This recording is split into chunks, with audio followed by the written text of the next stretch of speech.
Globalização. Nunca vi nem comi, eu só ouço falar. Olha, antes de tudo, dá um like nesse vídeo, compartilha com os amigos, siga nossas redes sociais e clica no link da descrição, vai estar o mapa mental completo no nosso blog, tá? Com a globalização, tudo acontece numa escala global. Ela não é o Ronaldo, mas é um fenômeno. A nossa amiga quase globeleza não é uma coisa isolada ou forever alone. Ela é um amplificador de informação, que no meio do processo mexe com uma porrada de coisa. Isso inclui você aí com o smartphone na mão, o mundo parece um pouquinho menor e a comunicação rola mais solta. E quando eu falo globalização, não estou pensando só em economia. Estou dizendo que ela afeta diversas camadas das nossas vidas. Globalização tem a ver com dinheiro, mas também com arte, cultura, esporte, meio ambiente, política. Pensa assim. O mundo pós-Guerra Fria virou um pavê, parecido com aquele que sua tia leva no Natal. Os países são as camadas de biscoito, e a globalização é um creminho que une todos os elementos. E quem torna esse pavê uma realidade? Infelizmente não é a Palmeirinha, quer dizer, é a Palmeirinha também. Os agentes principais desse processo são as empresas transnacionais, aquelas que englobam o mundo todinho. A população, os estados, os blocos econômicos e até organizações como a ONU desempenham seu papel, mas sem dúvida as empresas transnacionais são as principais agentes. Podemos até falar em Estados Unidos e achar que eles mandam e desmandam na globalização, mas na real devemos pensar em empresas americanas. Seu celular é americano ou coreano? De onde são as marcas que você mais consome? E mais por aí. Isso tudo foi só possível com a bombada do neoliberalismo. No neoliberalismo, o recuo do Estado diminui sua atuação, tornando um agente regulador da economia. Ou seja, são as empresas que de fato dominam a economia global, enquanto o papel dos governos é cuidar para aquilo não virar uma bagunça. Esse cenário gerou a flexibilização das leis trabalhistas e a abertura de fronteiras. Assim, as empresas ficaram mais soltas para negociar e se expandir. O que é que eu vou fazer com essa tal liberdade? Se estou na solidão pensando em você. Desculpa, gente, me empolguei. Mas papo sério, o que as empresas fizeram com essa tal liberdade? Elas desenvolveram dois setores, transporte e comunicação. A comunicação é algo bem amplo, tá, gente? Ela passa por publicidade, marketing, aqueles anúncios do YouTube, mas a comunicação é também fundamental para fazermos transações financeiras. Comprar com cartão de crédito, transferir dinheiro, pechinchar legume na feira, vender sua bike no Mercado Livre, é tudo parte da comunicação. Já a evolução tecnológica dos meios de transporte conferiu ao ato da compra uma comodidade incrível. Agora suas compras chegam até de drone. Daqui a pouco vai ter gente entregando pizza de jetpack. Ui, me globaliza que eu tô facinho. Uma das consequências da globalização é o hibridismo cultural, aquele momento que as culturas se misturam e os costumes de um povo são experimentados por outros. Que nem quando você vê um japonês sambando no carnaval. Já pensou se esse cara vira o maior passista que você respeita e resolve voltar para Kyoto e dar aula de samba? Esse é o lado bom do hibridismo, a diversidade. A parte ruim é que misturar tantas tradições diferentes dá muita confusão, ou melhor, um choque de culturas. Daí nasce a xenofobia, islamofobia, medo de terrorismo. Existem ainda as consequências econômicas. Nessa configuração globalizada e neoliberal, as grandes corporações têm mais facilidade para estruturar monopólios, os chamados oligopólios. Gigantes comerciais dominam mercados e acabam sufocando empresas menores. É inegável que a globalização mudou a economia. Mas esse processo é um tanto contraditório. Ao mesmo tempo que aproxima, ele afasta. O muro de Berlim caiu, mas subiram os muros da exclusão digital. Quem não tem acesso à tecnologia acaba excluído. Parece até que está de castigo num cantinho. Não dá para ler notícia, compartilhar gif de gatinho, ver os vídeos do Descomplica. Poxa, hein? Mesmo na década de 90, quando a globalização estava no auge, as desigualdades sociais continuavam existindo. Então já deu para sacar que ela não é o modelo mais justo. Não se iluda, inocente. A tecnologia serve a qualquer um com grana, inclusive nas redes ilegais. O tráfico também usa drone. A Al-Qaeda também tem acesso ao Google, meu irmão. Ou seja, indiretamente a globalização fortalece o crime organizado. Nunca tinha pensado nisso, né? Loucura. A globalização é essa viagem louca. Ou vai me dizer que você nunca pensou como é um louco um produto viajar milhares de quilômetros só para chegar na porta da tua casa? Tente fazer esse exercício. Pense em como a globalização afeta seu dia a dia. Preste atenção onde foram fabricadas as coisas que você mais usa e tente imaginar o caminho que elas percorreram para chegar até você. Você quer baixar esse mapa mental completão para você estudar? Clica nesse link aqui embaixo na nossa descrição e vai lá no nosso blog que ele vai estar lindão para você. Aproveita, compartilha esse vídeo, dá aquela curtida, pede para os amigos curtirem, segue nossas redes sociais e a gente se vê no próximo Quer Que Eu Desenhe.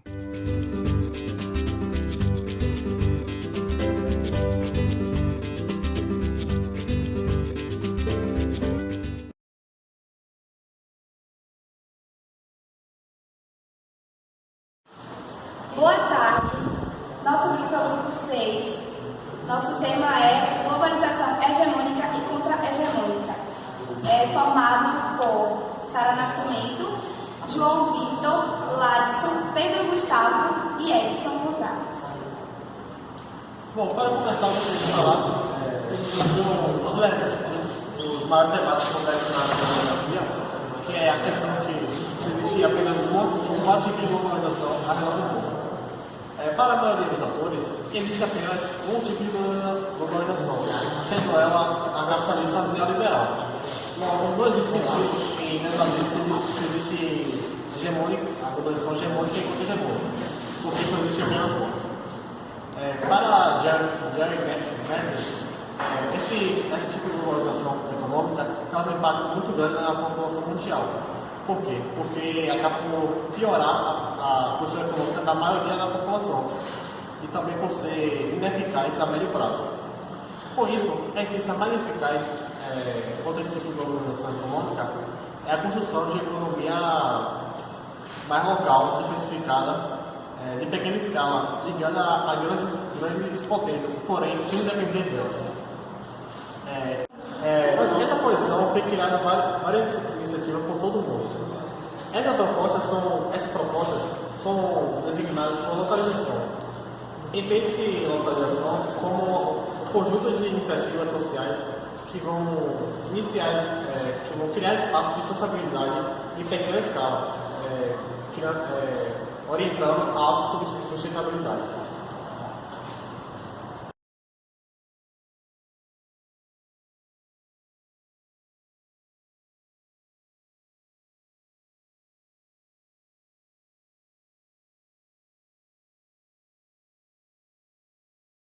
Quanto à globalização contra-hegemônica, está a localização contra-hegemônica. Embora as empresas e organizações monopoliais e que se designam cosmopolitas, elas têm um foco mais transnacional, é importante para elas também manter locais concretos, locais fixos e lutas locais concretas. No caso desses locais concretos, lutas mais concretas, eles são representados pela advocacia transnacional. Bom, existem formas de luta que elas envolvem principalmente redes entre locais, mas essas formas de luta só conseguem ser efetivas se as lutas locais em questão permitirem apoio, vamos dizer assim, estruturarem essas redes entre locais. Bom, se entende a proposta de Keynes no sentido de uma globalização política dos movimentos populares, há sentido de formar um sistema global e racional coletivo.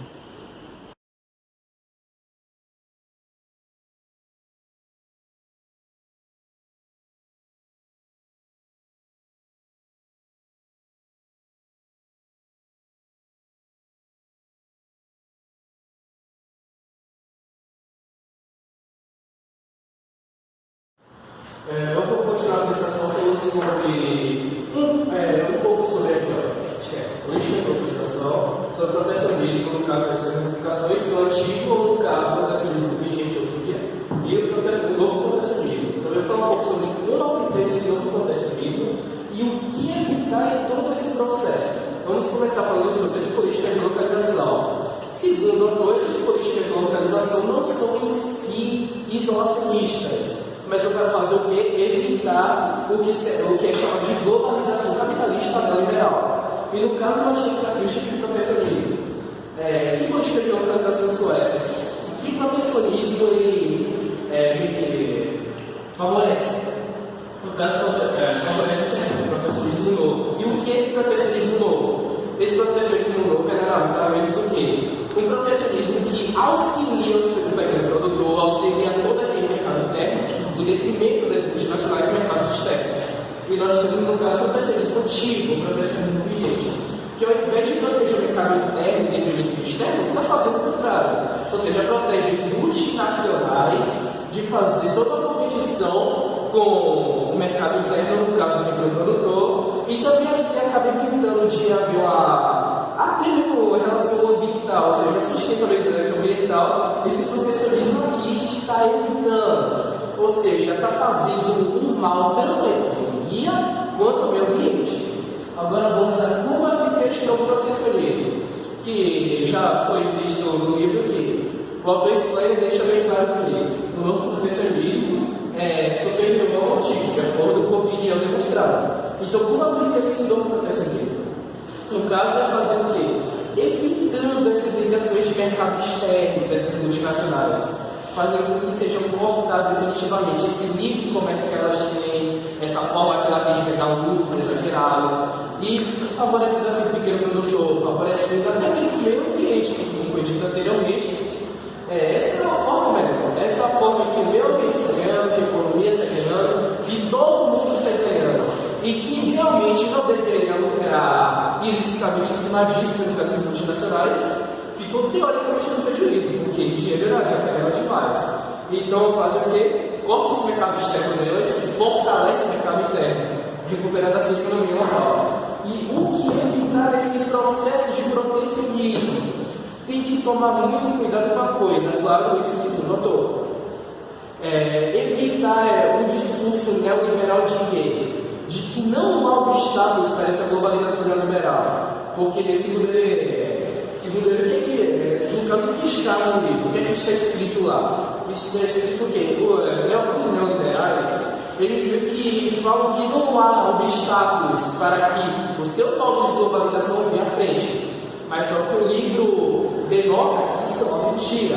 Denota que isso não existe, que há sim obstáculos e que eles devem ser muito bem colocados, porque essa globalização neoliberal é um mal e que tem que ser evitado a todo custo.